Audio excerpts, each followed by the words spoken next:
quilting friends. Welcome back. My name is Laura. You found Lella Stitches, and today's episode is a quilting bee. I have so much to share. Our last quilting bee was mid-August. It is mid-October. And it is still summer outside, but tomorrow that's supposed to change. We get some beautiful, much anticipated rain, hopefully, and as long as the forecast doesn't change. And then the day after that, we even have been threatened with snow. So we might have skipped fall. We might have one day of fall. Anyways, it's all good. The weather has been gorgeous. I have embraced it the last couple of weeks, knowing it would end, and it's been beautiful. Warm. But not 100 degrees warm, so that's good. It's all good. Grace, do you want to come say hi? Come say hi. Come say hi. Oh, she has to get a toy. Come here. Yeah, say hi to everyone. Grace is doing good. She's a little freaked out. We had, you're a good girl, delivery this morning, and delivery people are always over exciting. Very exciting. But you're a good girl, huh? She's a very good girl. Okay, so yes, lots to share. I'm not going to do a featured designer this round. I have an idea for the next round, but it's a bit more seasonal, so we'll wait.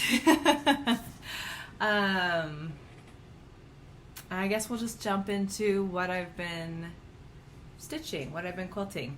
So, yes, we'll start here.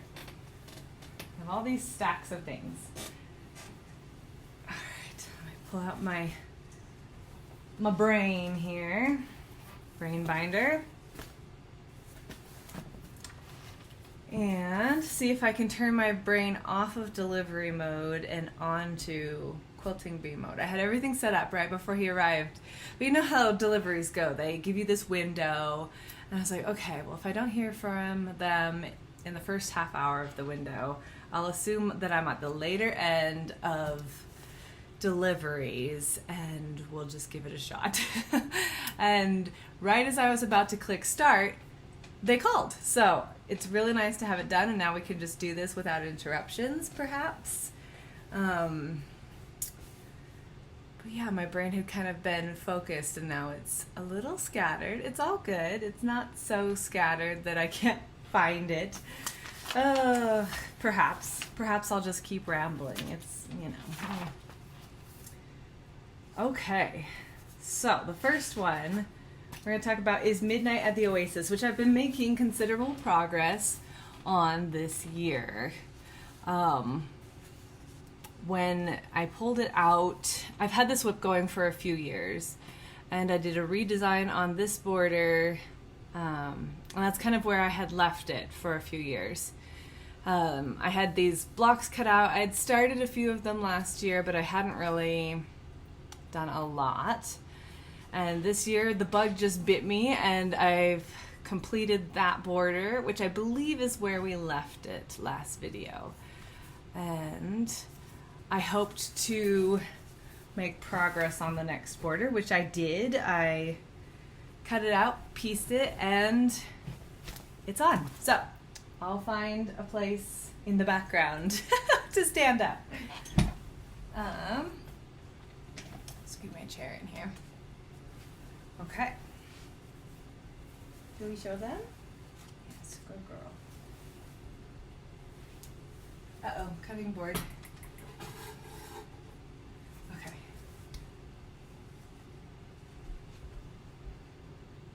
Is it showing? Oh yeah, no problem. So yeah, I have both borders on now, and there is one final border to do, which is pretty exciting. I thought I had it all cut out, and I have it about 60% cut out, as it turns out. So I have not made any progress. Once I got this border on, I kind of put the brakes on it for a little minute, but that's okay because the progress is considerable. And I think that if I can get the blocks, the last round rather, cut out by the end of this month, then I've got a schedule for how to piece them together. There are 45 blocks, or 44 or 45. Anyways, I have a schedule that I can get at least the top completed by the end of the year, which would be very satisfying. I feel really good. All right. Also, I forgot to turn my twinkles on. Twinkles. Okay. I guess I won't do that quite yet because the next one I worked on, so I finished that round and then I was kind of ready for something seasonal, but it wasn't really, like, we were still in September. It wasn't really October yet. So I was like, okay, what's something seasonal but not necessarily screaming Halloween? I pulled out this block of the month that, again, I've been working on it for a couple of years, just doing a few blocks every year. And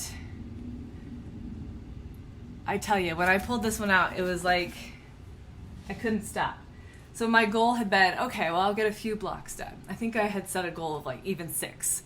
And I got 6 done, and then, well, there were only a few of these left to do, so I did that, and then there were only a few of these left to do, and well, if I did this, then they would all be ready to go, and then all the blocks were done, and I mean, I just had to put it together. So I have everything except for the borders. So there's one pieced border here, and everything else is just traditional borders. Let's see, we'll hold it like this. But the center is complete.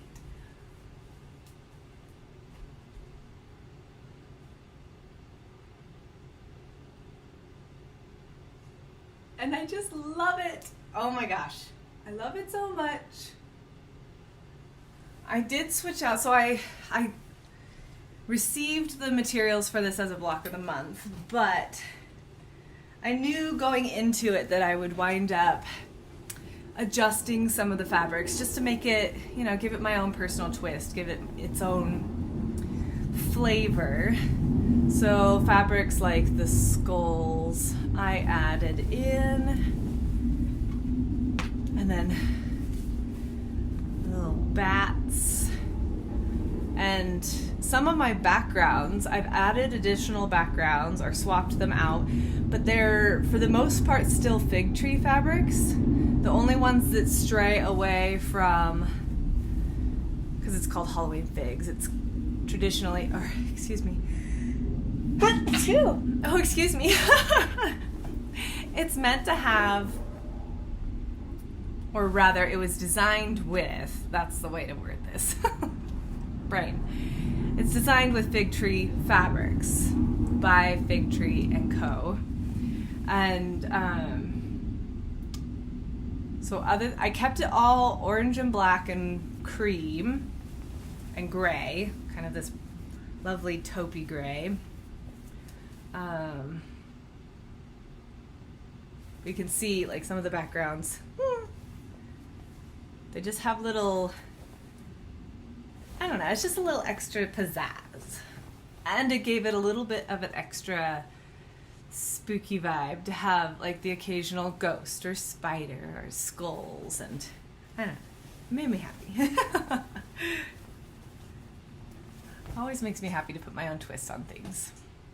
So I did choose machine applique, and I did a buttonhole stitch or blanket stitch since they're synonymous. And I'm happy with how that turned out. It was much quicker for sure, which was one of the main motivations for doing it that way. So I could do everything sitting at my machine, but there she be. I'm so excited. So I put her away after I got the top, the center completed, because I'd worked on it. It was at least a week. It may have been 2 weeks, fairly exclusively, to get all of this done. And okay, we'll just lay this back here.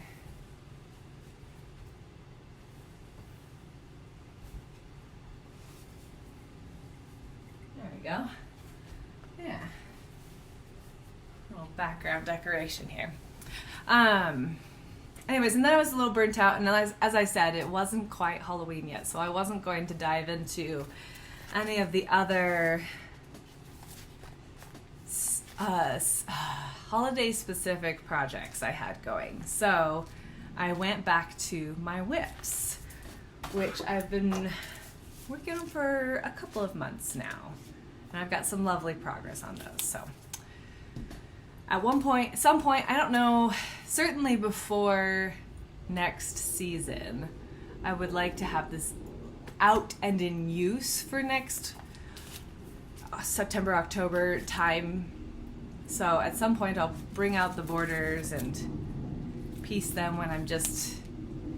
One nice thing about having... sorry for that unfinished thought there. When I don't really want to do anything else, something nice about having a couple of projects cut out and ready to go is if I don't want to dive deep into something, it's typically fairly easy to just pick something out, just grab a box and, you know, scan the pattern and start that piecing. Especially with this border, it will be very repetitive. It's just little squares on the corner, sew on the diagonal and cut it, press it. So it'll go really, it's pretty mindless at this point because I don't really have to think about it much. It should go pretty smoothly. So it'll be nice to have that kind of in the wings for days when I want to do something, but perhaps I'm a little more scattered. So that felt really good for both of those. That's my most exciting things to share, I suppose. And everything else is lovely, wonderful progress. So let me look at my notes here. Next we go into Grandmother's Patch. So let me get the brain out. So this is actually, I'm calling it Grandmother's Patch, but it's actually called Grandmother's Pride. And this is a picture of the magazine's finish. And this comes from, let me find the magazine, Quilt Sampler, Fall Winter of 2007. And is there an open? No. Oh yes, there we go. I don't think that'll reveal too much. So pretty simple concept, but beautiful. And I've been craving in the last couple of months traditional patterns, which is funny because when I get to a different one, I'll talk about something that I really enjoy in piecing and that is counterintuitive to the traditional. But anyways, yes, I've been really enjoying these, and so I had pulled some and gathered, and I'm not making smooth thoughts, so let's just show you the blocks. Which, you know, I have forgotten a board again.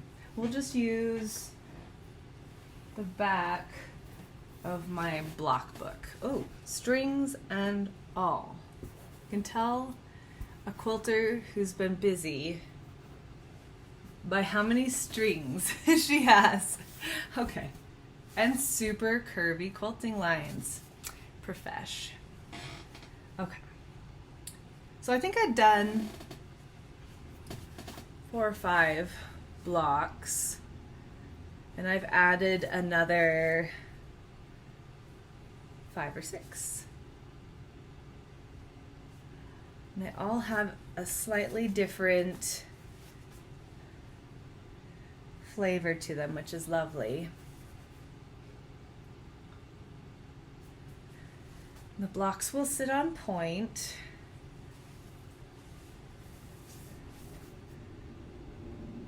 I love this butterfly print. And the crossweaves. I love a good crossweave. They fray like crazy, but in case you're not familiar with that term, it's the butterflies are a printed fabric, so you've got your woven cloth, which was, you know, a base color, and then they've printed on top of that to give you your design. A crossweave is just a woven cloth, but they use 2 different colors of fiber. So it gives you a really cool, so this one's like blue and yellow or something like that. And just gives you a really pretty texture. They have a bit of a sheen to them. And I like them. But like I said, they fray like crazy, so you have to kind of cut and use and then not handle too much. Okay. So, and you can see how they're each a little different, but they all play. They're all friendly with each other. Awesome. So that's those. And that puts me about a quarter of the way through the blocks. It's pretty good. Pretty good. I would love to have this one ready for next summer, because it's just, this palette feels like, you know, kind of those soft faded colors of summer, but warm and yummy. Where did I put these? Over there. That'll be good.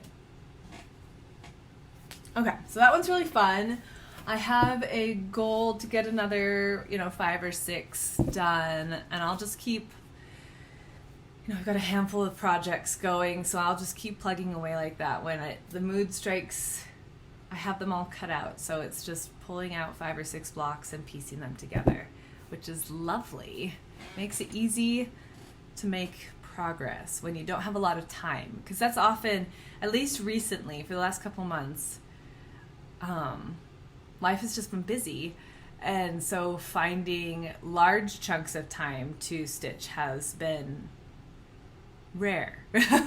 Not impossible, but rare. And so having things, and I will often, when, let's say I had just finished a few of those blocks, but I still had a few more in my goals, I will often turn off my machine and lay out the blocks so that when I'm available to come back into my studio, I can just pick up where I left off, which is nice. And that's an advantage I've not always had, to leave things out. And I'm grateful to have that space. I know I've definitely had large chunks of our life where that space was not available, and you pull out every time and kind of have to find, reorient, and that's all good, but I'm grateful to have the space I have. Anyways, okay. Next.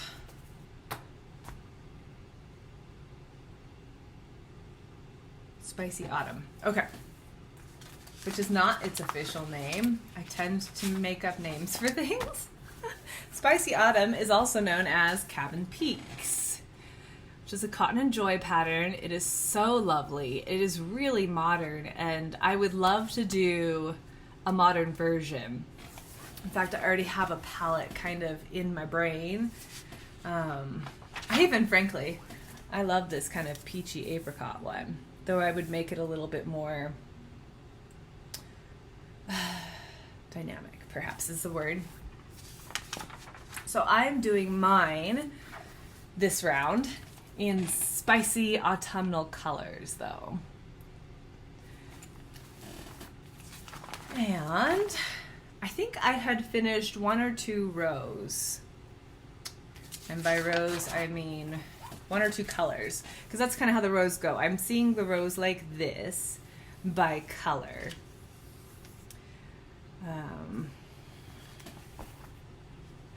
And now I have done at least a few of each of my colors, so each of my rows, but one. So I had to go out and grab, I wound up with enough, I had originally planned on doing this in a throw size, like a lap size, just an accent quilt. And then I wound up with enough fabric that if I got one more half yard, I could make it a queen and it could go on a bed. So I decided to do that, but I have not cut out the piece that I found for that. I have, however, been working on all the other colors. So I've kind of tried to lay them out because it's hard to show. Each row is the same colors, but with different backgrounds potentially. And that's really the only difference. But the main color is consistent through the row, which will give a lovely kind of low volume, scrappy background feel, but consistency in those rows. So I think it'll be really lovely. And this is where I am. But I've not done all of them yet.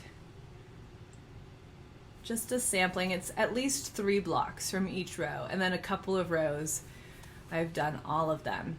I did wind up, I am in a position though with this where I need to go digging through my, I feel so awkward, through my low volumes, and I need to find a few more creamy, kind of earthy, this one's really busy, but it actually looks really cool. So there will be a couple blocks just sprinkled through that have really high contrast, but a bit busier background. It's kind of fun. Anyways, what was I saying? Oh, I need to find more background fabric, basically, because I have, when I was cutting out, I was cutting from stash predominantly. I had purchased a couple of half yards or fat quarters of some of these. I love that one. Dun, da, da, da. It makes the prettiest rainbow. I do like it. And we're going from plum up to these spicy colors, and I think if I stay with this rainbow effect, that would be my layout for rows. So we kind of start dark and end dark, but there's a good range of mediums to darks in between, but chromatically. Anyways, I love it. This one's very, very fun. It's really simple piecing. In fact, I've been watching or listening to movies while I have been doing it because I just don't have to think about it much. I lay out my blocks and then it's just a quarter log cabin. So you go short, bigger, short, bigger, short, bigger, short, bigger, short, bigger, and then you're done. And I haven't squared these up yet, so they're a little rough, but you know, that'll be a big project right before I'm ready to assemble things. How did I have this folded? Nobody knows. All right. Not like that. Okay.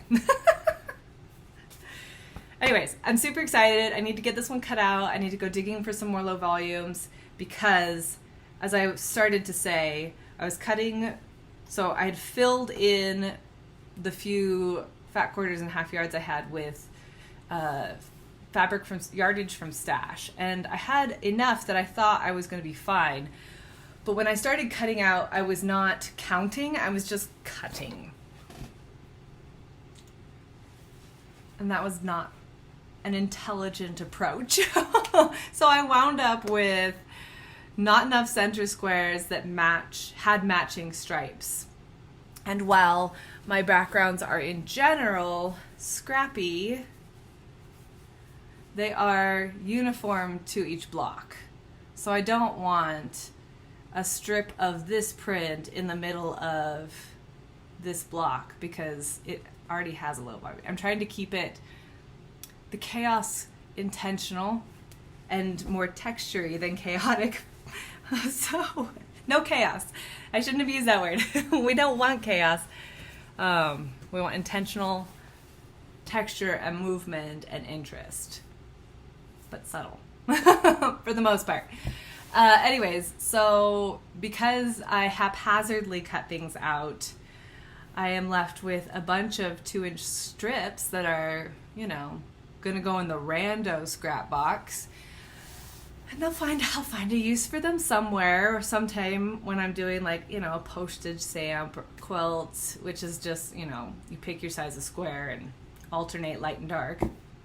And, you know, I've done a couple of those with scraps when I've had a large gathering of scraps, and that's worked out well. So I just kind of tucked them away. They'll get used at some point. It's kind of like a kind of moment, but it is what it is. So I have to do that. I have to find more backgrounds before I can really progress too much further. But I believe, again, this one I have at least half pieced. So, and I still have a selection of backgrounds that are cut out. But for the sake of even disbursement, let's see if my brain uses my vocabulary correctly today. I think that was right. So that I get a little bit of each print evenly throughout the quilt, I've only done a few of each row. Each row gets 6 blocks, I want to say. So I've done 3 to 4. I think one of them even only had 2. And that was intentional so that the new low volumes I have, when they come in and get cut, they will be able to be evenly scattered as well. So there's a little troubleshooting 101 for when your brain starts frolicking through a field when it should be frickin' focusing. So cheers to that. It's all good. It's good to know, though, and hopefully you find it useful to kind of know how because this is how my brain does it, and everybody's approach is a little bit differently. My mother would never frolic through a field mentally while she's cutting out. She would have everything correct the first time. And it's not that she doesn't have miscuts and stuff. Nobody's perfect. But if she were to cut out an entire quilt all at once, just knowing her, she would cut it out, and she would cut it all out quickly so that if she ran into an error or a fabric shortage, she knew she could go out and find that specific replacement fabric. And that's great. That has worked for her. Her quilts are stunning, impeccable. They are goals. I just happen to live in the Hobbit fairy forest side of quilting, and I'm a bit more casual about, oh, I miscut all these backgrounds. That sucks. I might have a moment of like, ah! But then I finally get to the point where I'm like, it's okay. It's scrappy anyways. We'll just add something else. Just requires going out and finding something else or digging through my stash first and hopefully finding something there. So different ways to do it. None of them wrong, just different. Okay, next project is Brilliant Stars. Okay, this one is so beautiful. I love this one. This feels like it's just going to be one of those endlessly satisfying projects. Okay, here's a picture. This one comes from an old magazine as well. Older. American Patchwork and Quilting, October 2015. And this is their version, which I love. I love the browns. But I kind of envisioned a slightly brighter, more brilliant, perhaps one could say, version. And if you added in some more greens, this would be a pretty close to full color palette page. It is not the complete palette. I think I mentioned that last time where I'd kind of done that, noticed the imbalance in my colors, and then I had found fabrics, but I haven't clipped little pieces off yet. So perhaps that will happen one of these days when it starts to bother me enough. Anyway, so I have done 5 more blocks. I think I only had 1 done last time. They're so satisfying. So on these, the stars are made from the palette you saw a moment ago, and then the background is, there's 1 fabric chosen for the background, which is a really cute, it's got like strawberries and seeds. Very simple, low volume, but I think it's going to be perfect.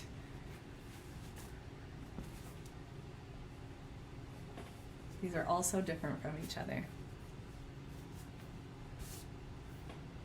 And they sit next to each other like that with triangles of the background fabric. So you'll get bigger chunks of the background. Oh, runaway block. It's like, I am done. Good in the next one.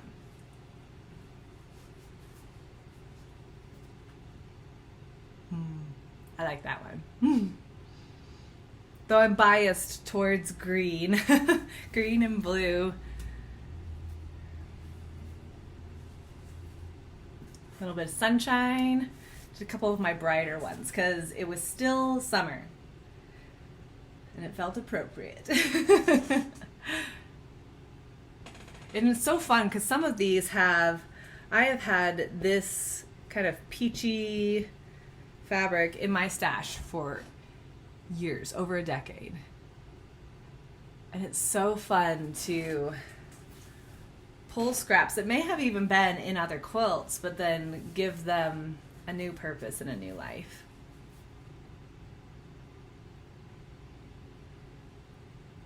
I love scrappy quilts. Scrappy quilts are fun. They're just so interesting to me. And you can do so much with an intentional palette and totally random fabric. Okay, so those are my brilliant stars. And you're starting to see a little bit of that palette coming into, I need 5 hands for this. Anyways. And as I said, I kind of stuck with some of the sunnier blocks, the sunnier colors. There will be more of these green and teal and gorgeous rich tones as well. I'm just going to stack these up because there is a lot of fragile raw edges in these, but pretty fun. Yay! So that felt really good. If I could get 5 done every 2 months, I'll have this done really quickly because I think there's only 25. Let me check. Yeah, there's only 25 blocks. So again, I have 7 done. I'm right around a quarter of the way through all of these blocks. And if I did 5 or 6 every 2 months, you know, it would be done by next summer. So, which would be awesome because I would love to have that on my bed. I think it'll be a quilt I'm proud of. And it's so different. Like, there's no shame in simple quilts versus highly advanced, complicated quilts. Like, this is considered, you know, intermediate to advanced, that last one. And this one I would definitely put in the beginner. Like, anybody could do this quilt.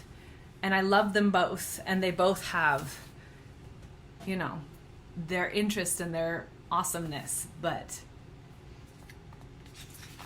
it's very satisfying to challenge yourself and try something different.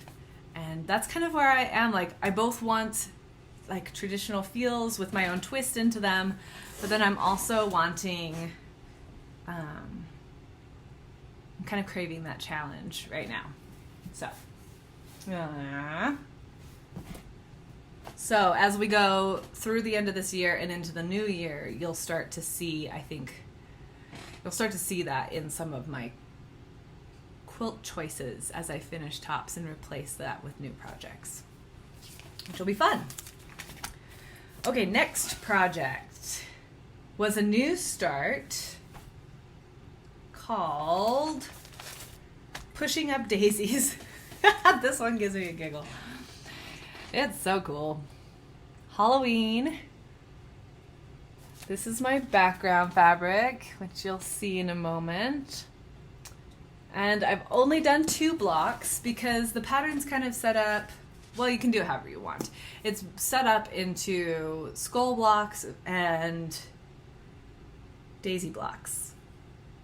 And it just makes a lot of sense to kind of go through all 12 of one and then do all 12 of another, because you really get familiar with them the more you do it, and it streamlines the process, really.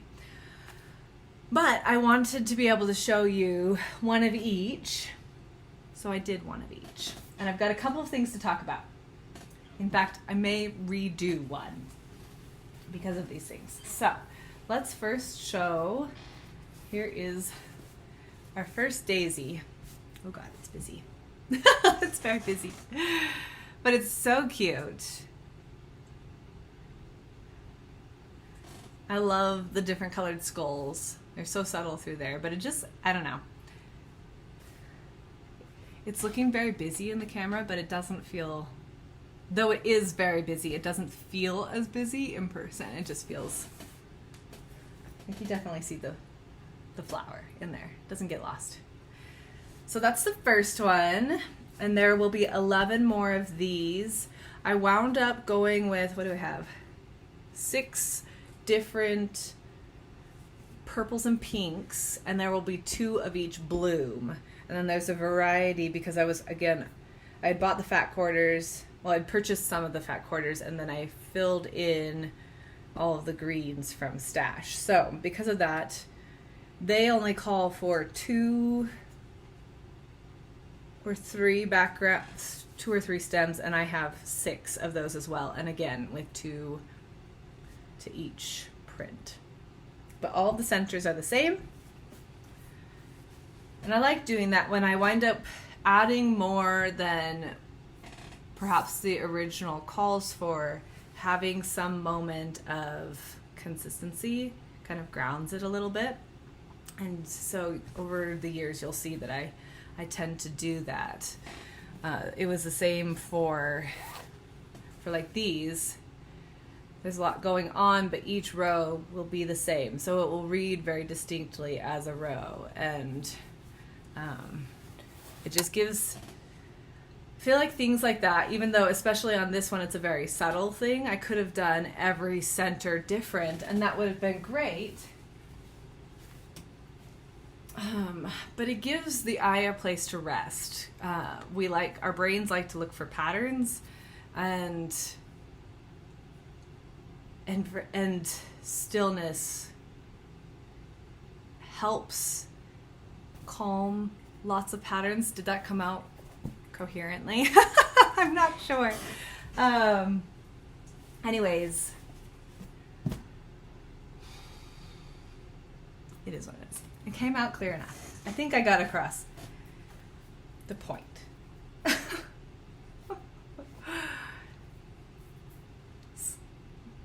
Scrappy variety can become more grounded and calm when there is something consistent, whether it be color or somewhere like a flower center that is all the same, or like in log cabins they did that. Traditionally the center of a log cabin would be red, and it's just something that is consistent from block to block so that everything is more united. I don't know, I'm gonna stop talking because I feel like I'm over explaining something and perhaps it's not necessary. Okay, so the next one is the skull. I'll show it from far away. There she be. It's definitely a skull. These blocks, by the way, are half again as big as I thought they would be. I don't know why. But I had looked at the picture and been like, cute, and just gone with it.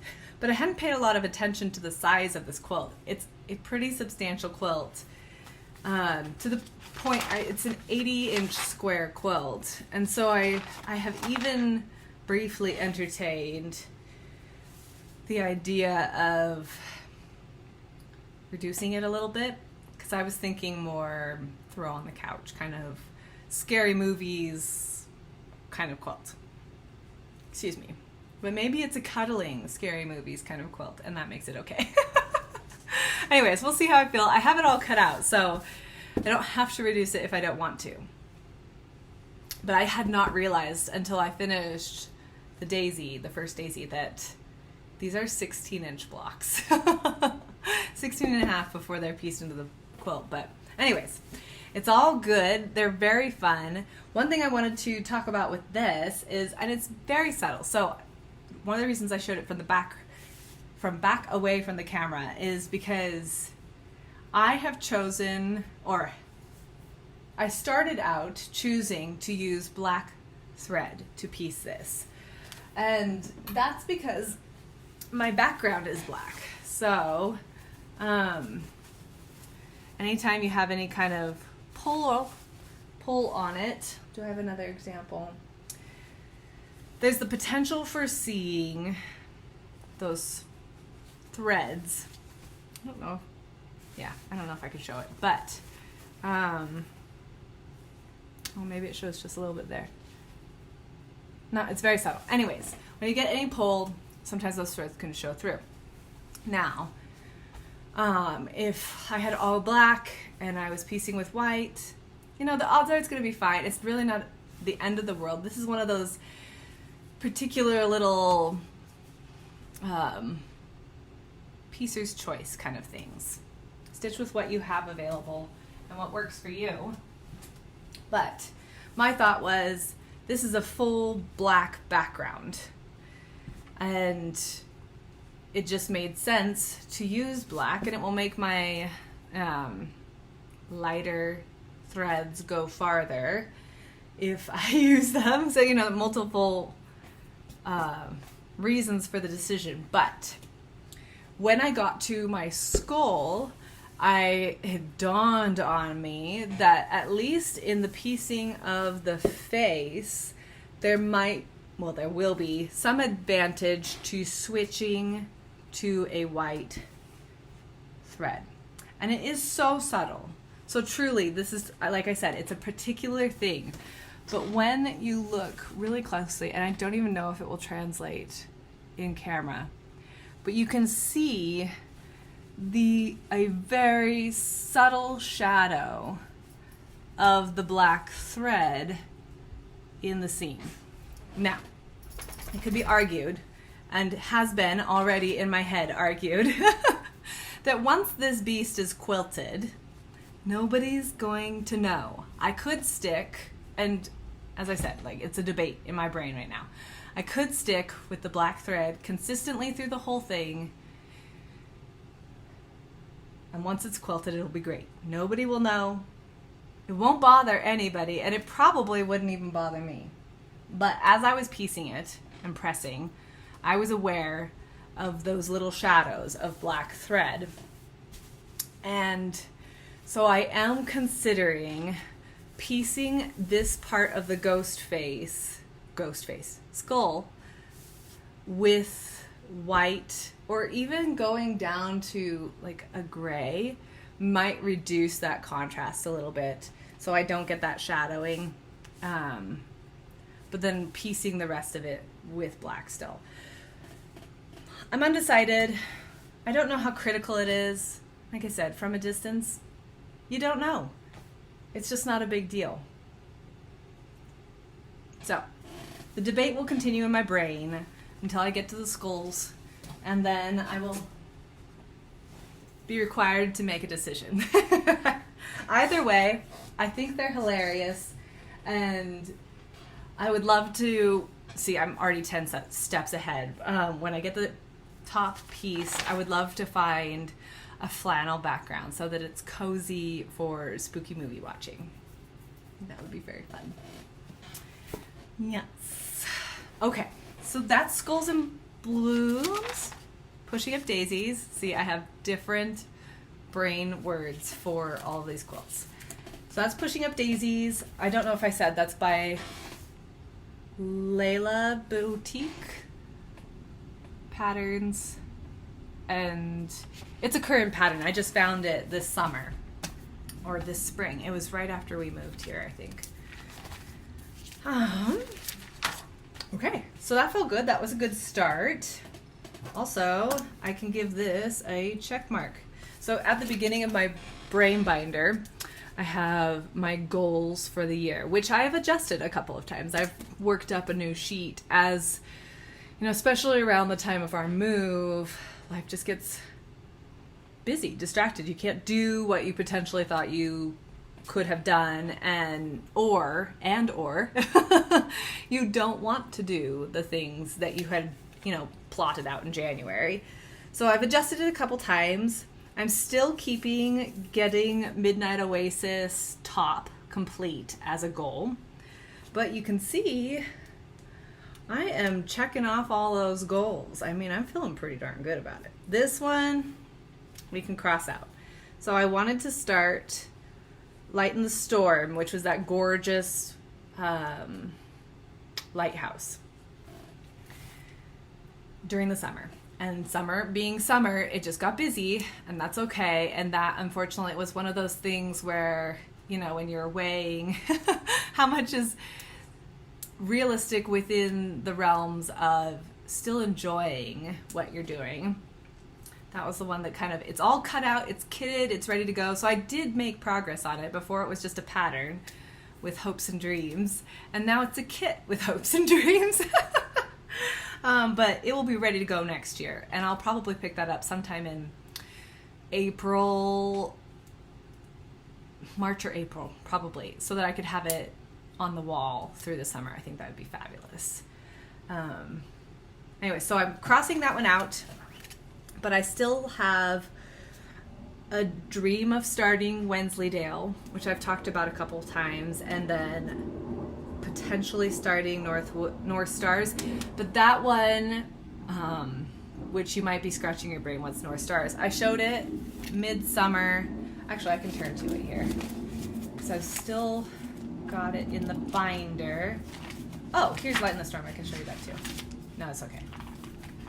So, North Stars is this Elizabeth Hartman, adorable, Arctic-themed quilt, which I do have a complete palette for now. So, it's ready to go. It's all kitted up. But I was thinking that might be a January start. So I'll leave it on the checklist for now in case the whim strikes me. That might become a 2025 goal. I would still like to quilt 2 more quilts if I'm able to pull it off. But really, I'm feeling good about my goals this year so far. I've really stuck to them, which is awesome. Okay, and brings me to my last whip, which is a current block of the month called Normal is Boring. No, I'm just kidding. It's called Big Woods. This is I believe this is Sarah Fielke's quilt that she did out of the Tula pink fabrics in advance of the release of the program. It's so cute. It's so much fun. We're up in this top corner, and I am, you're going to be very surprised, behind. Tried really hard. So this first top corner, so we got the house for the month 1. Month 2 is Percival the Owl. And month 3, which just dropped a couple of weeks ago, is all 3 of the butterfly blocks. I started mine a solid month late because I wanted to use Sarah Fielke's method for laminating her templates and then using those to trace your designs and then needle turn applique. So I really wanted to try her method. I didn't have a laminator, so I had to order one, and that's all good. And then I got all my templates laminated and traced and cut out, and then I could have sworn to the universe, the gods of quilting, that I had where is it? Roxanne's Glue Base It, which is a fabulous water-soluble glue, if you're not familiar with it, for quilters. But what's extra cool is it has a very fine tip. So what you can do is, instead of pins, part of Sarah Fielke's method, and I hope I'm not like breaking any rules by saying this, but she puts just little tiny pin sized drops of glue to hold down her applique pieces instead of pins, which is fabulous when you're stitching. Your thread isn't catching on, you know, all the pins. Even short little applique pins are a source of great frustration for me because they just catch. They just catch. Anyway, so then I ran around scurrying around for Glue Base It. It is not at Michael's, Joann's, or Hobby Lobby. And my local, the closest quilt shop, there are a lot of quilt shops around me, but the closest one doesn't really carry very many notions at all. It's a beautiful shop. I love it. I love going in there. Maybe they'll hire me. But they don't have a lot of notions. They have a few things on the wall behind the counter, and they don't have any thread or glue. And so I wound up having to order that as well, which was fine because I didn't want to drive out into the distance. And when that finally came, I had all my ducks in a row and I could finally start it. So I was a little bit behind getting started. And that's okay. End of thought. So here is where I am. This is my first block. Oh, it's so jolly. So you might be thinking, Laura, where did that crazy little bird come from? And she is lovely. The designer is lovely enough that every couple months she is including extra optional embellishment critters. And of course I want to do it. So I've added my extra little bird here, and then I have one more bird that will sit up in the tree here. And then Percival, I believe he's on this side. Yes, he'll go on this side. But that's as far as I've gotten. I feel pretty good about it though. Like, it's a solid start. And to be completely fair, I have Percival cut out. So he will be, let me see if I can show without dumping. Oh no, maybe not.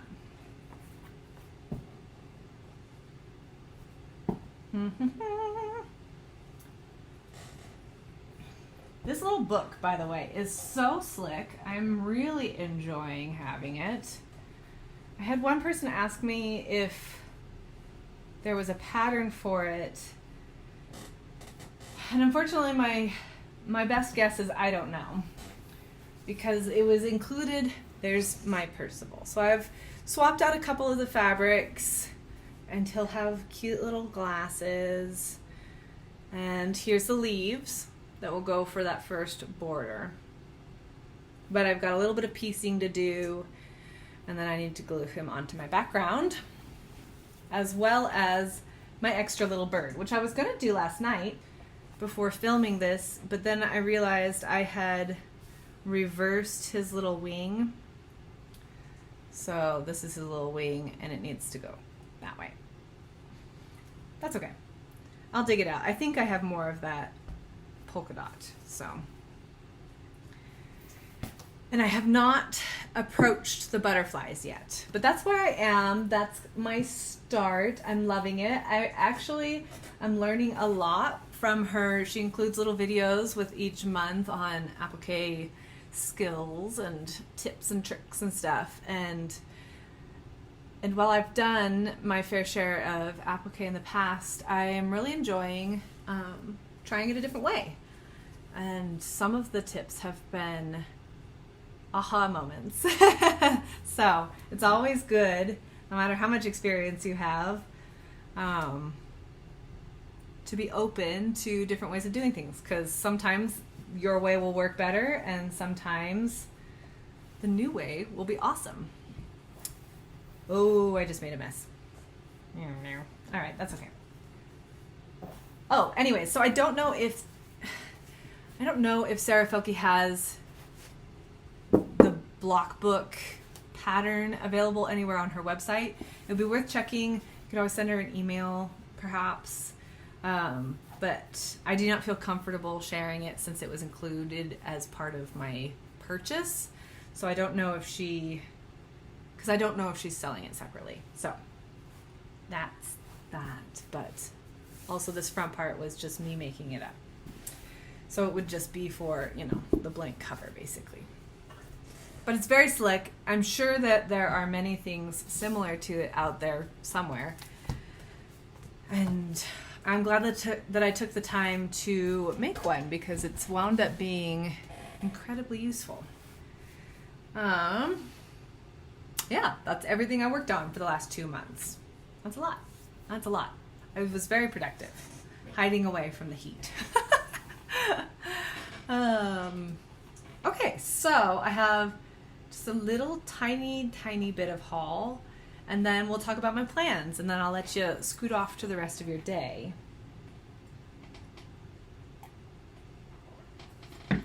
That has turned unfortunate. Okay. Oh no! Okay, so my mom gave an impromptu visit at the end of the month, and while it was a very quiet visit in general, which was lovely, we just hung out and stitched and watched movies, and but we did have 2 days. One day where we went out to one of the fabulous cross-stitch shops around here. Next time she'll see the other that I know of. And then we visited one quilt shop another day. So we had 2 kind of girls' day outings, and they were delightful. And when we went to the quilt shop, I just got a few pieces of fabric. So I thought I would just show those. This is an art gallery fabric. The collection is Coyote Hill, and I don't have an item number, but the fabric is so cool. I love it. It's gonna have to do. My sister instantly said, "Oh, project bag," and that would be so cool. But I also kind of want it in something else too. So maybe a wall quilt and a project bag. Maybe I'll just hoard it away for the next decade until the right blue project comes up. Okay, and then these ones are from different lines, but I really liked them together. So this is part of the new Tula collection. This is called Sanctuary. Oops. Oh, and apparently I also bought tiny scissors. I totally forgot about that. It was tucked inside. It just fell out. That was a very clever way to transport it. Okay. Cute. All right. Anyways, here is Sanctuary. It's so cute. I mean, owls, bunnies, squirrels, birds, little rodents. It's just precious. And I love the colors. Love the colors. So I got another one from that same line, Spicy Pumpkins. And then This one, I don't know if there's any information on it. It was just a fat quarter, and I think it looks like I got the information edge. Yes. So this is Riley Blake Garden Dreams. Okay. Put something down. Riley Blake Garden Dreams. It is lovely. It's showing a little brighter than... There we go. Lovely. And then this was also a fat quarter. Let me see if I have the information side. No, I got the information-less salvage side. So mystery fat quarter. But I kind of started picking up, and I loved the beginnings of a combination there. So who knows if they'll actually wind up living together, but right now they're dating. So that was my haul. I was very good. I was very controlled. And then I was sent by, this was part of my birthday present, was this fabulous book. So it counts as haul, but it's gifted haul. Step Back in Time by Paula Barnes and Mary Ellen Robinson.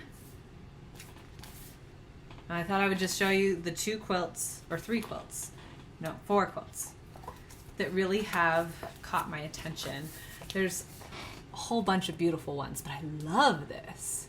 And that border prints can be really tough to find, but it would be worth the hunt. I even want it to be in chocolate browns.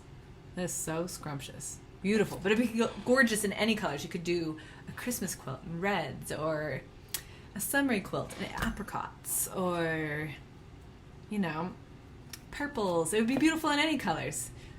Any colors? Any color. It's just a 2-color quilt. So lovely, lovely, lovely.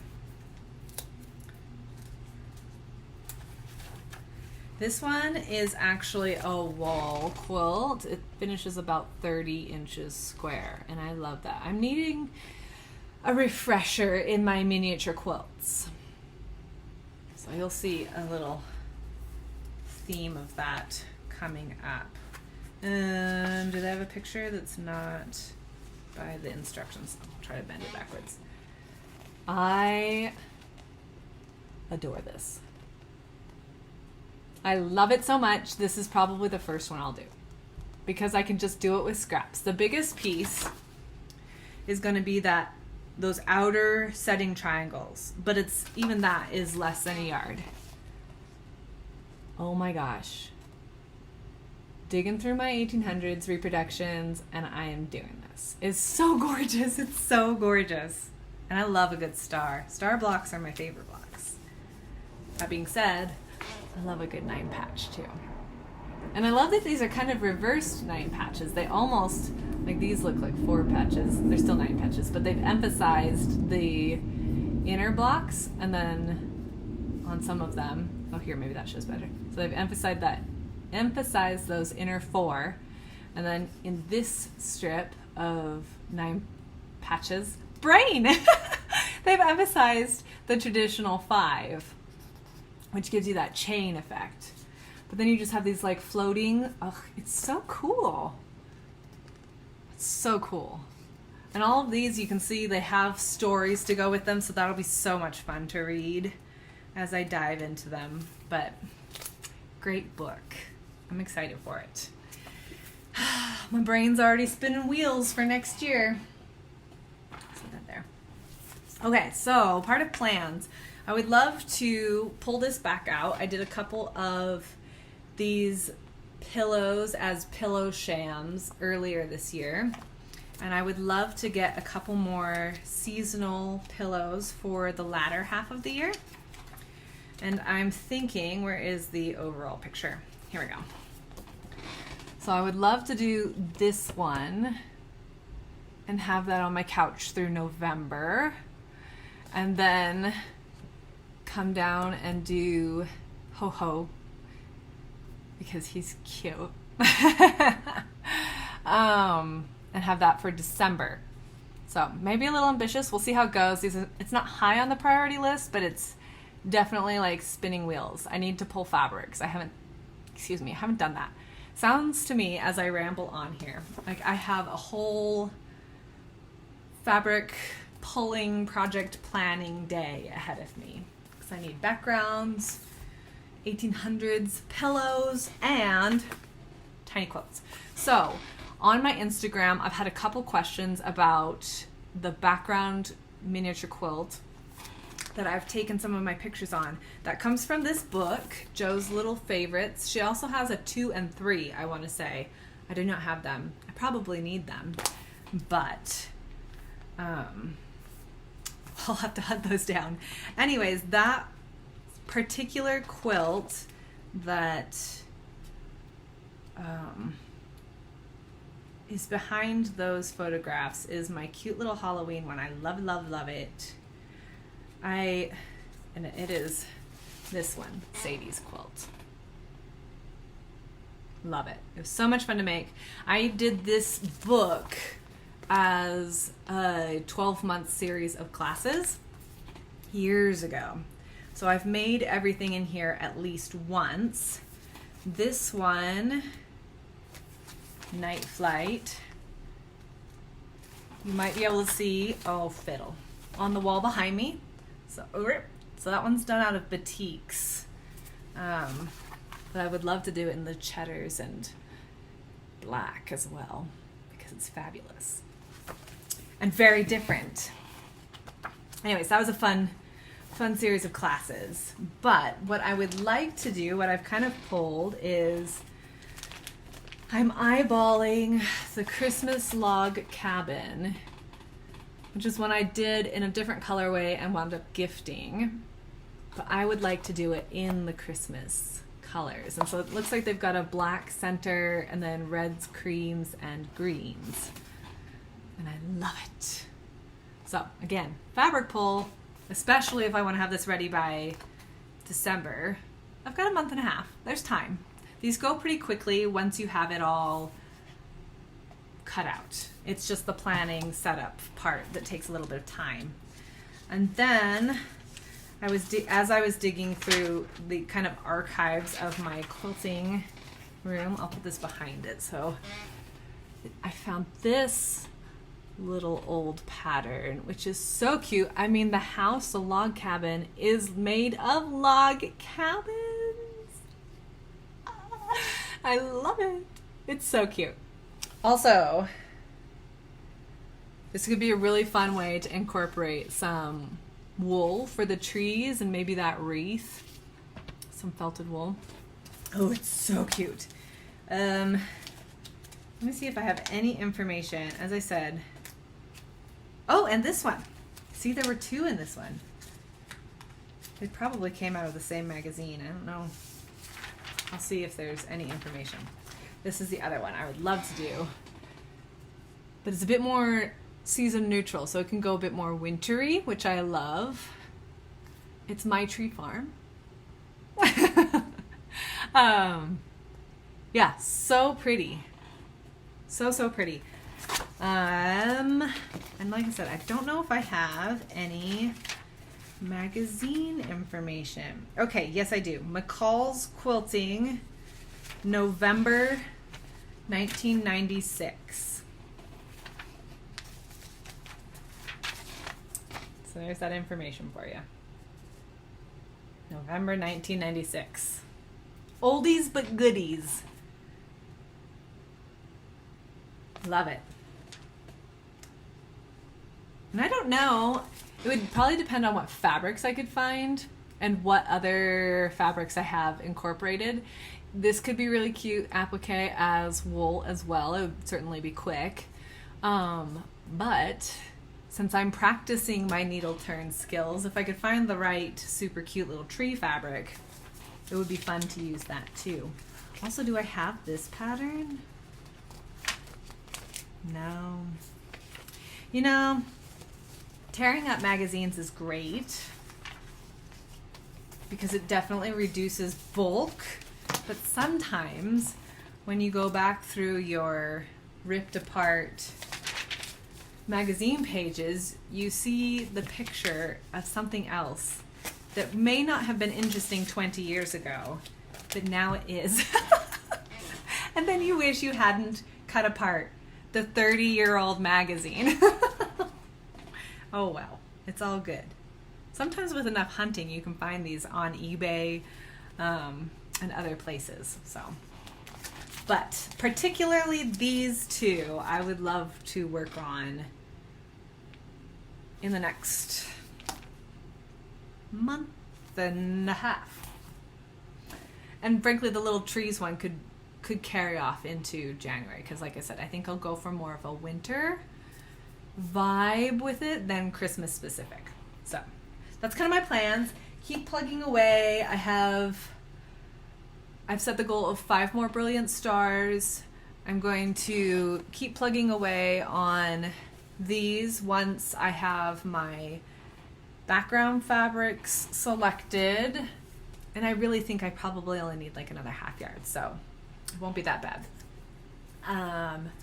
And then working on smaller projects until Christmas rolls around, until Thanksgiving. Thanksgiving is for the United States, is the last week in November. And I don't know that I remember the last time it was so late in the month. So that's kind of wild. Christmas really will start basically with December.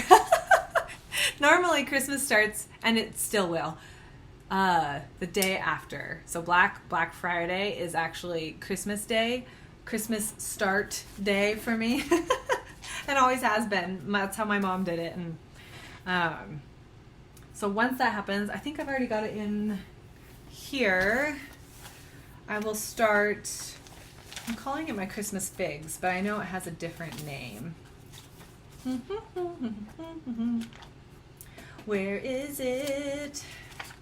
Okay, seasonal patchwork. That's its official name. So I have this one all cut out. I did that in July. As part of Christmas in July, I just got set up for, this will be my seasonal quilt this year. And I think it'll go super fast, super fast. So I still have room to be doing my smaller projects and stuff, which is great. But then next year, I might have to bring into real life one of my brain children, because I will have finished all of my Christmas tops. Because I still am hoping to get Stars Above, the large Christmas top I finished in July. I would love to have that quilted sometime in the next month and a half. But I would have to buy backing and a batting. So we'll see. We'll see if that actually happens. Yeah, that is what I have for you, my friends. Thank you so much for hanging out with me and sharing this time. I hope you're getting some quilting in, some piecing, and mostly that you're finding creative juice and outlet and joy from it. I will be back. I think this every other month is working really well for me because I have lots to share, and if I have a busy week or two, it doesn't completely devastate what I have to share. I can always catch back up. So I will be back middle of December. So I'll see you before Christmas with another quilting bee, and we'll see what I have to share then. All right. Take care and happy stitching.